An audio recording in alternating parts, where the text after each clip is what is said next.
Hello and welcome to 6 Minute English. I'm Neil. And I'm Sophie. Sophie, I can't get out of my head what Mark Zuckerberg, you know, the guy who created Facebook, said recently.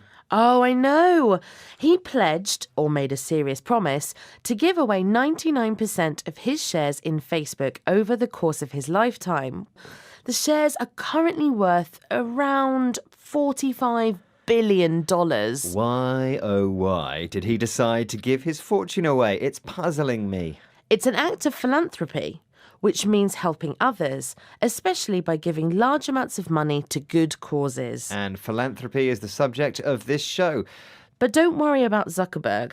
It's probably fair to say he will remain extremely well off or wealthy even after giving away his fortune. Well, that's true. Let me ask you then today's quiz question. Who was the most generous philanthropist in the US last year?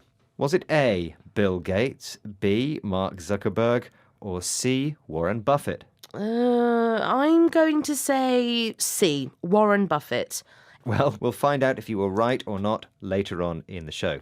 Now, Zuckerberg was inspired to give away his fortune by the birth of his daughter, Max, in a letter to Max posted on Facebook. In his post, he talks about using the money to advance human potential and promote equality for all children in the next generation. Equality, in other words, with the same rights and opportunities. Zuckerberg is the latest in a long line of billionaire entrepreneurs to turn philanthropist and use his money for good causes. Did you know that some of the earliest American philanthropists were robber barons? Robber barons? Hang on. What are robber barons?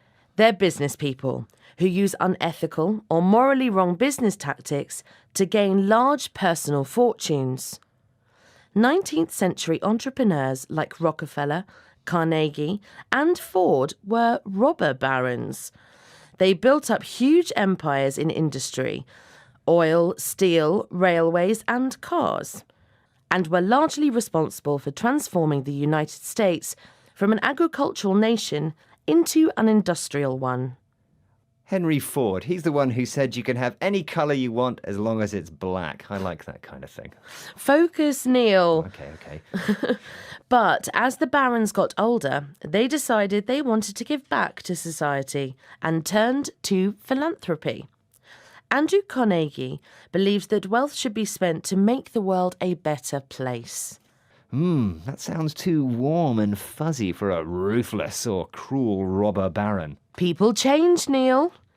When he died, Carnegie had given away a total of $350 million to the state to spend on public works.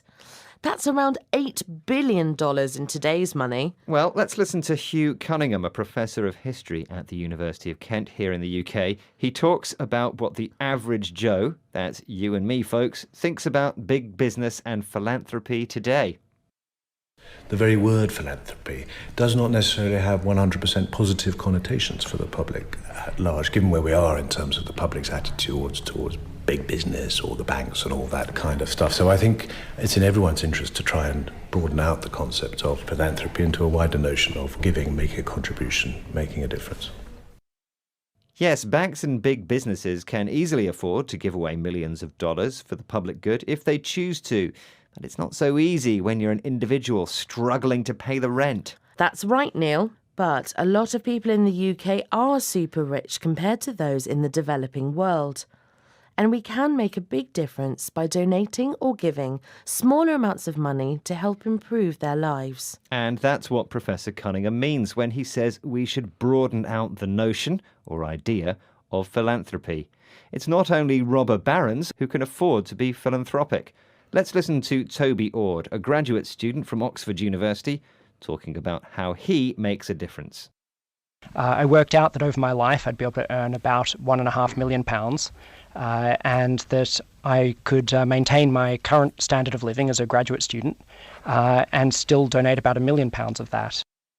So Toby actually gives away any money that he earns above £18,000 a year. He feels that he doesn't need more than this amount to maintain his standard of living. I'm impressed by Toby's pledge, but I don't think I could live like a student my whole life. I thought that would suit you extremely well, Neil. Now, why don't you give us the answer to today's quiz question? I asked, who was the most generous philanthropist in the US last year? Was it A, Bill Gates, B, Mark Zuckerberg, or C, Warren Buffett?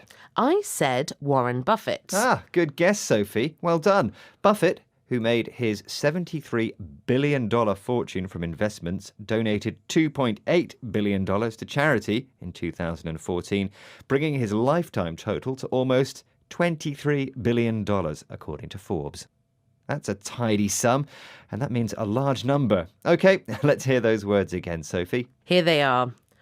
Pledged. Philanthropy. Well off. Human potential. Equality. Unethical. Ruthless. Average Joe. Donating. A tidy sum. Well, that's the end of today's 6-Minute English. Please join us again soon. Goodbye. Bye-bye. 6 Minute English from the BBC.